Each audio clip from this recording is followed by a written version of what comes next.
Hello friend, good morning. আমি সোমা, আমার আরো একটি ব্লগে তোমাদের স্বাগত জানাই। আজ শুক্রবার, এখন সকাল প্রায় 10টার মতো বাজে। তো আজকে মেয়ে বলছিল যে একটু চিকেন খাবে, সেই জন্য আজকে চিকেন আনা হয়েছে অল্প করে ওর জন্য। তো একটু তেল তেল মানে যে চিকেনটা ছিল সেটা অনেকটাই বড় ছিল, তো ওটার গায়ে অনেকটাই তেল হয়ে গেছে। সেই রকম লেগ পিসের সাইডের কিছুটা মাংস আনা হয়েছে আর কি। তো এটা আজকে অন্যরকম করে ওকে রান্না করে দেওয়া হবে। অন্যান্য দিন যেমন বেশি করে মশলা দিয়ে সেটা কষা টাইপের বানানো হয়, কিন্তু আজকে হবে ভাজা ভাজা, মানে কোনো রকমই জল হবে না। চিকেন পকোড়া কিন্তু আবার না, আপনারা ভাববেন না। মানে যেইভাবে তরকারি রান্না করা হয় সেইভাবেই, শুধু আর কি ঝোলটা দেওয়া হবে না। সব মশলা কিছু দিয়ে মানে ভাজা ভাজা জাস্ট করা হবে। যেহেতু চিকেনটাতে অনেকটাই পরিমাণে তেল আছে, সেই জন্য রান্নাতে বেশি তেল ব্যবহার করছি না। অনেকটাই তেল উঠবে, আর তার সাথে সেটাতে কোনো জল ব্যবহার করা হবে না, জাস্ট শুধু ভাজবো। এই যে দেখতেই পাচ্ছেন কতটা পরিমাণে তেল উঠেছে। আমি কিন্তু রান্নার করার সময় প্রথমে খুবই কম পরিমাণে তেল দিয়েছি, জানি যে প্রচুর তেল উঠবে, সেই কারণে দিইনি। এই যে দেখুন, যতই ভাজছি ততই তেল ছাড়ছে। আর তেল তেল হলে রান্না করতে ভালোও লাগে। যেসব চিকেনের গায়ে বেশি তেল না থাকে সেগুলো আবার রান্না করতে একদম খরখরা টাইপের হয়, মানে যতটাই তেল দেন না কেন অত একটা সুন্দর হয় না। তো মেয়ে দেখে বলছে যে এত সুন্দর তেল উঠেছে যখন, তাহলে আর ঝোল টোল দিতে হবে না, শুধু ভাজা ভাজা করে রেখে দাও। দুপুরে কিছুটা খাবো, আর রাত্রেবেলা রুটি দিয়ে খাওয়া যাবে। মানে ভাতের থেকে বেশি রুটি দিয়ে খেতে পছন্দ করে, তো সেই কারণেই কোনো রকম ঝোল ব্যবহার করিনি। এই যে এটা কমপ্লিট হয়ে গেছে, আর হতে হতেই ও যেদিন চিকেন রান্না হয় সেদিন একটু ভাত বেশি খায়। মানে অন্যান্য দিন জোর করেও খাওয়ানো যায় না, কিন্তু চিকেন যেদিন হয় সেদিন নিজে থেকেই বসে, সাথে সাথেই গরম গরম নিয়ে বসে পড়েছে। আর এদিকে কয়েকটা ফুলকপির বড়া করেছি। তো ফুলকপির বড়াগুলো চালের গুঁড়ো দিয়ে বেশ মচমচেই হয়েছে আর কি। তারপরও বতুয়া শাক আনা হয়েছে, আমরা বতুয়া শাক বলি, অনেকে হয়তো অন্যান্য নামে চেনে। কেউ বেতো শাক বলে, কেউ আবার অন্যান্য আরো অনেক নাম আছে। তো যেহেতু এখন সিজন প্রায় বতুয়া শাকের প্রায় শেষের দিকে, শাকগুলো খুব একটা ভালো মানে গোল ছিল না, একটু খড়খড়া টাইপের ছিল। তো ওগুলোকে জোর করে আমি গুলিয়ে গুলিয়ে দিচ্ছিলাম। এই শাকটা যত মানে বেশি গলে তত বেশি ভালো হয় আর কি।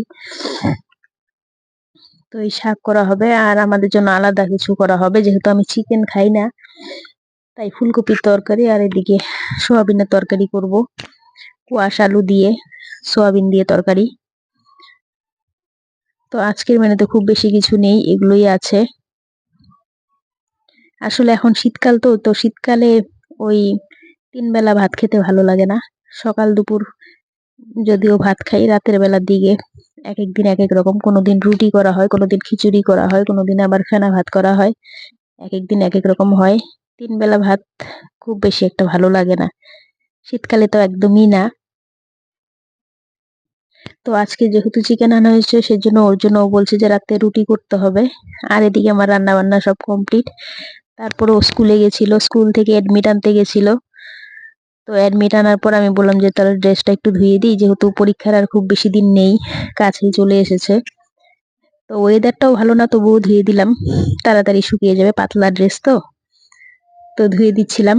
আর রাস্তাঘাটে এত ধুলো হয়েছে না, মানে কি বলবো, এইটুকু রাস্তা যেতে আসতেই একদম পুরো চুড়িদারের প্যান্টটা সাদা হয়ে গেছে, সেই কারণে ধুয়ে দিলাম। একদিনে না শুকলেও কোনো ব্যাপার না, এখন তো আর স্কুল নেই, 2 দিন লাগলেও কোনো ব্যাপার না। তারপর গিয়ে আজকে একটু এক জায়গায় যাব, বিকেলের দিকে আর কি। দেখুন এখনো এত বেলা হয়েছে, কত কুয়াশা দেখা যাচ্ছে। বেলা 2টো মতো হয়তো বাজে, তারপরেও কুয়াশা একই রকম, মানে সারাদিন কোনো রোদের মুখ দেখা যাচ্ছে না। সার মানে সকাল দুপুর বিকেল একই রকম চলছে। কতগুলো দিন হয়ে গেল এখনো পর্যন্ত রোদ উঠছে না, 1 সপ্তাহের উপর হয়ে গেল। জানি না কতদিন থাকবে এরকম। এর আগে কোনোদিনও দেখিনি মাঘ মাসে যে এত কুয়াশা থাকে। কুয়াশা সাধারণত পৌষ মাসেই দেখে থাকি। তারপরে যে বললাম যেখানে আসবো সেখানে একটু ঘুরতে এসেছিলাম। তো এটা হচ্ছে রেল লাইন।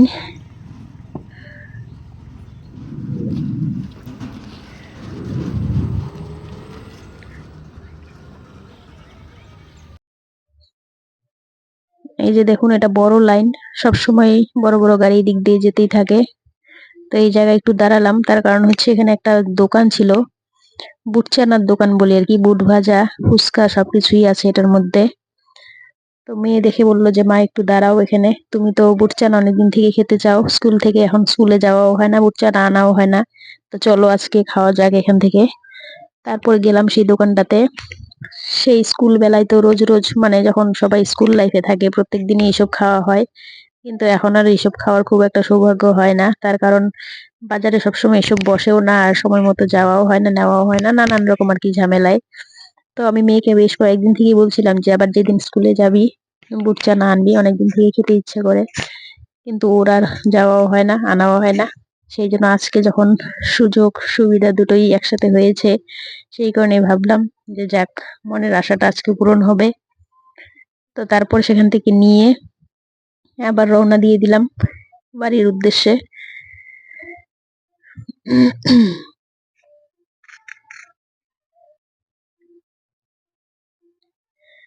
অনেকটা প্রায় সন্ধে সন্ধে হয়েই আসছে।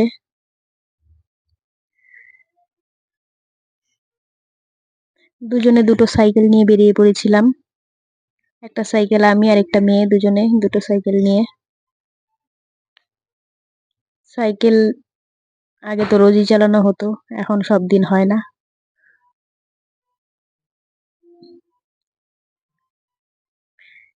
এরপর সন্ধেবেলা খিদে পেয়েছে, তো অন্য কিছু আর করিনি, আজকে দোকান থেকে এইসব নিয়ে এসেছিলাম আর কি। সবসময় বাড়িতে সব জিনিস বানাতে ইচ্ছেও করে না। তারপর ওইসব কিছু টিফিন করার পর রাতের বেলা বলছিলাম যে যে রুটি করব, সেজন্য ওই যে রুটির জন্য আটা মাখছিলাম। আমি আটাটা মেখে রেডি করব, তারপর মেয়ে আসবে, রুটিটা ওই ভাজবে, মানে কিছুটা ও হেল্প করে, আর ও রুটিটা একটু বেশ ভালোই বানাতে পারে, বানাতে ভাজতে দুটোই ও ভালো পারে। তো আমি বলছিলাম যে ওকে আর ধরতে হবে না, আমি বেলে দিই আর তুই ভাজ, ভালো ফুলে আর কি ও রুটি ভাজলে। আমার হাতেও হয়, কিন্তু ওর হাতেরটা একটু বেশি ভালো হয়, সেই কারণেই ও করছিল। আর এমনিতেও রুটি খুব একটা বেশি খেতে চায় না, যেদিন করে চিকেন হয় সেদিন করে ও রুটিটা আর কি খেতে পছন্দ করে। আসলে এখনকার বাচ্চা কাচ্চারা চিকেনটা দেখি খুব বেশি পছন্দ করে, আর আগেকার মানে যত মানুষ আছে তারা মাটনই পছন্দ করে। চিকেনটা তো আমাদের যেমন একদমই পছন্দ না, কিন্তু এখন দেখি প্রত্যেকে চিকেন বলতে মানে অজ্ঞান, চিকেন হলে আর কোনো কিছু প্রয়োজন নেই। রুটিগুলো এত বড় বড় হয়ে গেছিল, মেয়ে দেখে বলছিল যে এত বড় বড় রুটি তুমি বানিয়েছো। আমি বললাম কি আছে, দুটোর বদলে একটা খাবি। তো যাই হোক বন্ধুরা, ভিডিওটা আজকে এই পর্যন্তই। তো দেখা হচ্ছে নেক্সট ভিডিওতে, ততক্ষণ পর্যন্ত সবাই ভালো থাকবেন, সুস্থ থাকবেন। আবার খুব শিগগিরই নিয়ে আসছি নতুন কোনো ভিডিও।